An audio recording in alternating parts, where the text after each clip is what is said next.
Good morning everyone. आज के lecture में हम मराठा राजवंश के बारे में देखेंगे, जिसमें हमने लास्ट लेक्चर में क्या पढ़ा था। लास्ट लेक्चर में हमने बालाजी या नाना साहब के बारे में हमने देख लिया था। हमने पानीपत के द्वितीय तृतीय युद्ध तक हमने सारी चीज़ें पढ़ ली थी, है ना। आज के लेक्चर में हम माधव राय प्रथम के बारे में देखेंगे और माधव नारायण राव, और उनके समय कौन कौन सी संधि हुई थी वो ज़्यादा इम्पोर्टेंट है ना, कि 2 मार्क्स में आ सकती है ना। इसमें जितने भी क्वेश्चन है वो 2 मार्क्स में ही आने की संभावना है। जैसे माधव राय के बारे में भी 2 मार्क्स में ही पूछेंगे आपसे, है ना, और माधव नारायण राव के बारे में भी 2 मार्क्स में।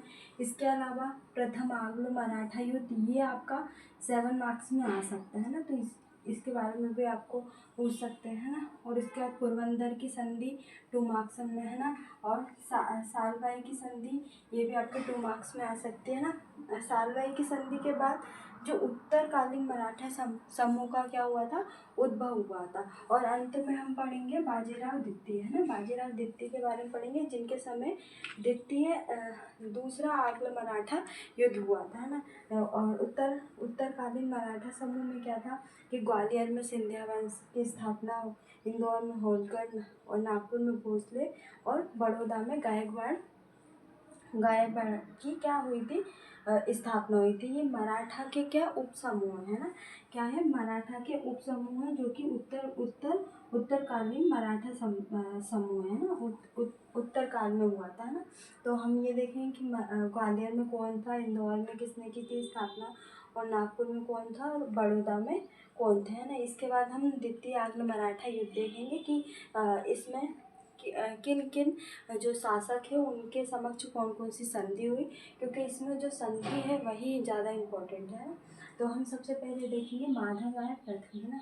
सबसे पहले माधव राय प्रथम का क्या टाइम पीरियड देखेंगे, क्योंकि इसमें टाइम पीरियड लिखना ज़रूरी है। 2 मार्क्स में अगर पूछे तो लिख सकते हैं हम। सबसे पहले मराठा राजवंश के प्रमुख शासक, है ना, ये हमारा फर्स्ट रहेगा। सेकंड रहेगा टाइम पीरियड 1761 से 1772 ईस्वी तक इनका शासनकाल रहा। इसके बाद हम और इनके बारे में एक चीज़ और लिख सकते हैं कि जब बाजीराव प्रथम के समय बाजीराव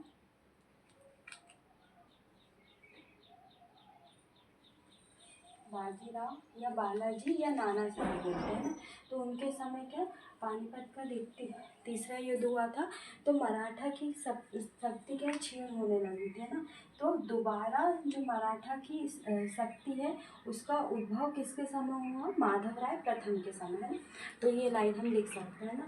इसके बाद माधव नारायण राव, है ना, इनके पुत्र थे। इनका शासनकाल पूछेंगे तो शासनकाल इनका 1774 से 1795 तक इनका टाइम पीरियड रहा, है ना। तो इनके बारे में हम ये लिखेंगे कि मराठा राजवंश के प्रमुख शासन, और टाइम पीरियड 1774 से 1795 तक इनका शासनकाल रहा। इनके समय क्या हुई थी, 3 घटना हम ऐसे लिख देंगे कि प्रथम आंग्ल मराठा युद्ध हुआ था, जो कि कब 1775 से 82, और पोरबंदर की संधि हुई थी 1776 में, और सालबाई की संधि हुई थी, है ना। तो हम ये लिख सकते हैं।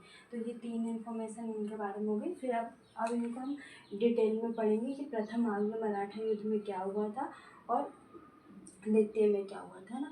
तो हम देखेंगे कि प्रथम आंग्ल मराठा के अंतर्गत ही पोरबंदर की संधि हुई थी और सालबाई की संधि हुई थी ना।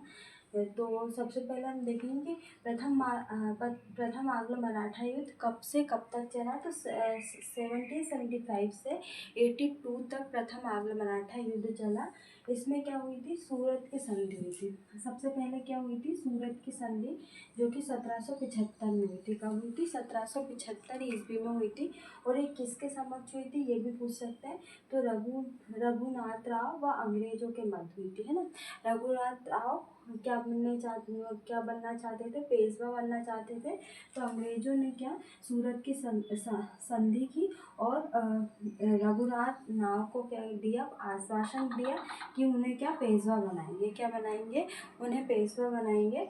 और बदले में क्या सालसेट और वसील का जो क्षेत्र है वो अंग्रेजों को दे दिया। किसने, रघुनाथ राव के द्वारा जो सालसेट और बसीन का क्षेत्र है जो कि पुर्तगालियों से लिया था मराठों ने, तो वो क्षेत्र किसको देंगे? अंग्रेजों को देंगे, है ना।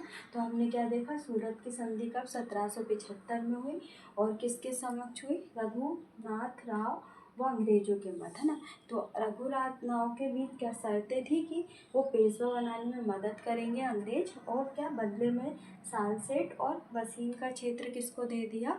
अंग्रेजों को दे दिया, है ना। इसके बाद पोरबंदर की संधि कब हुई थी? 1776 में हुई थी। ये किसके मध्य हुई थी? तो नाना फडणवीस व महादजी सिंधिया के प्रयत्नों से किसके समक्ष हुई थी? अंग्रेजों के मध्य हुई थी, है ना। तो इसमें पूछ सकते हैं कि किसके समक्ष मध्य हुई थी? तो नाना फडणवीस और महादजी सिंधिया के प्रयत्नों से अंग्रेज सरकार के मध्य हुई थी, है ना। इसके बाद देखेंगे सालवाई की संधि, जो कि बहुत ज़्यादा इम्पोर्टेंट है, ये 2 मार्क्स में आपके आ सकता है। तो इसमें क्या क्या घटना घटी थी? तो सबसे पहले हम देखेंगे ये सालवाई की संधि क्या है।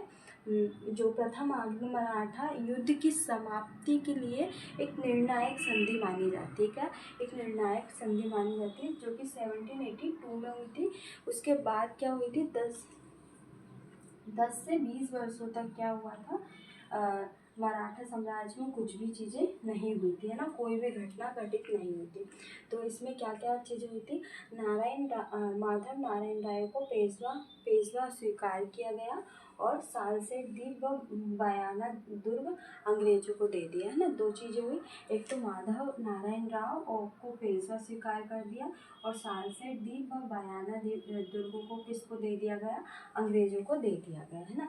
तो सबसे पहले हम इसमें ये याद रखेंगे, सालवाई की संधि 1782 में हुई और इसमें क्या चीज़ें हुई? माधव नारायण राव को पेशवा स्वीकार किया और सालसेट द्वीप और बयाना दुर्ग किसको दे दिया गया? अंग्रेजों को।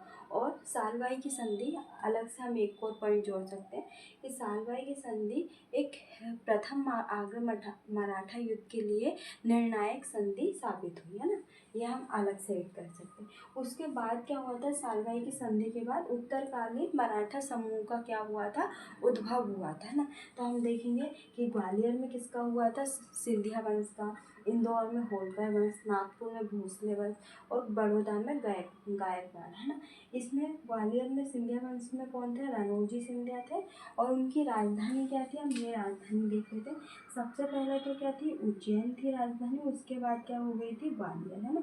तो प्रारंभिक राजधानी क्या थी? उज्जैन, और उसके बाद ग्वालियर हो गई थी, है ना। और इंदौर में क्या थे? होलकर थे, है ना। तो इसकी स्थापना किसने की थी? मल्हार राव होलकर के द्वारा की थी, है ना।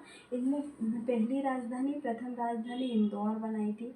उसके बाद फिर अहिल्याबाई होलकर ने महेश्वर बनाई, फिर दोबारा तुकोजी के द्वारा इंदौर बनाई गई, है ना। ऐसे ये राजधानी बार बार परिवर्तित हुई, है ना। तो हमने वो इंदौर में जो होलकर वंश है वो एमपी की हिस्ट्री में अच्छे से पढ़ लिया ना।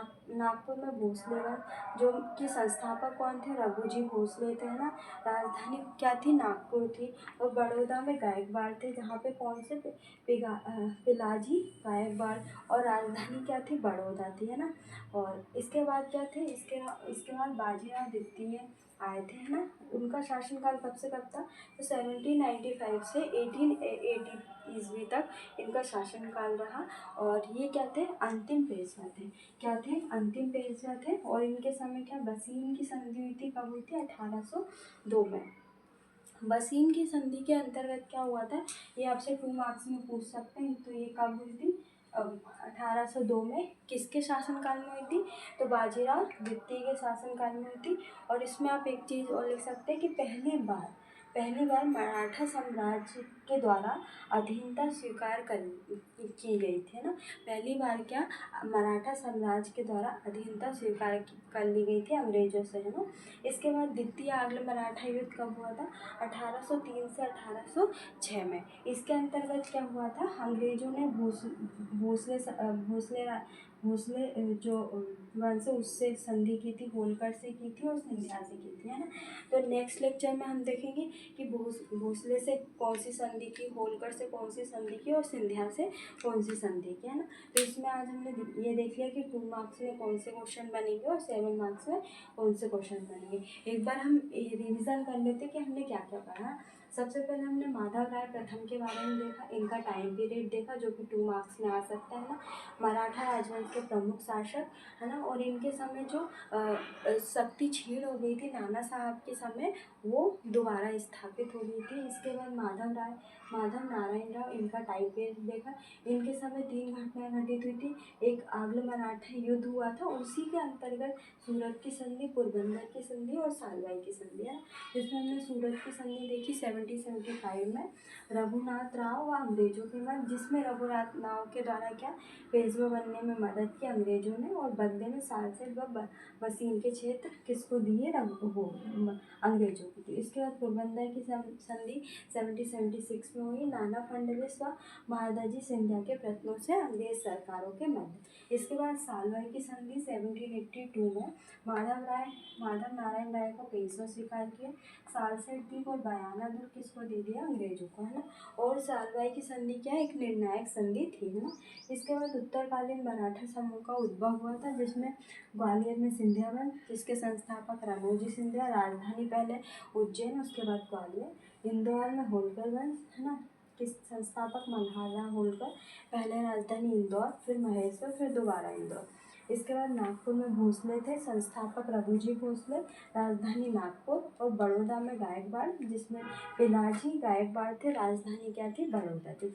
इसके बाद हमने बाजीराव द्वितीय को देखा, जो कि अंतिम पेशवा थे। उनके समय वसीम की संधि हुई, जो कि 1802 में हुई। और इस पहली बार क्या किया, मराठा साम्राज्य के द्वारा अधीनता स्वीकार कर ली अंग्रेजों की, है ना। इसके बाद हम द्वितीय आंग्ल मराठा के बारे में पढ़ेंगे 1803 से 1806, जिसमें भोसले से अंग्रेजों के द्वारा संधि की गई थी, होलकर से और सिंधिया से, है ना। तो नेक्स्ट लेक्चर में हम इसको देखेंगे।